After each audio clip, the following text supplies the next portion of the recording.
Ahoj, Lukáš. Ahoj. No, tak mi ukáž tú novú Mazdu 6e, prosím ťa, všetci o mne rozprávajú, sa mi o tom aj sníva. A to som išiel spať čistý. Tak to si pripravený, pretože keď sa do nej posadíš, tak budeš mať pocit, že si sa zobudil v budúcnosti. Wow. To je elegancia. Pozri sa na tie svetla, to ako keby kreslil japonský zenmeister. To auto normálne vyzerá, že rozmýšľa, aj keď stojí. Možno premýšľa nad tým, či si ho zaslúžiš. Tak čau.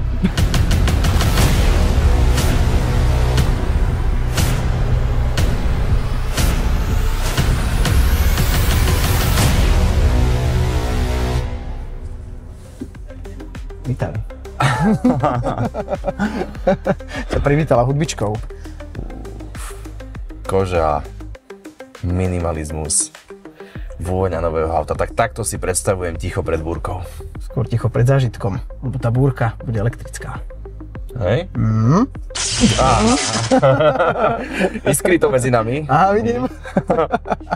Takže žiadne štartovanie, žiadne vrčanie, len sa rozbehne. Presne tak.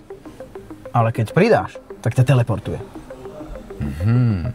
Takže vie byť na dvoch miestach naraz. Presne tak. Ako dobrý herec. Aha, áno.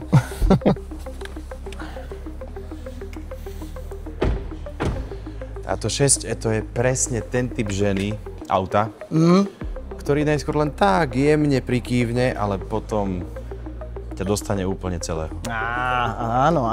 A to už od prvého dotyku volantu. Toto nie je len ďalšie elektrické auto. Toto je Mazda. A to je rozdiel. Presvedčte sa sami v Autopalase na Panonskej v Petržalke.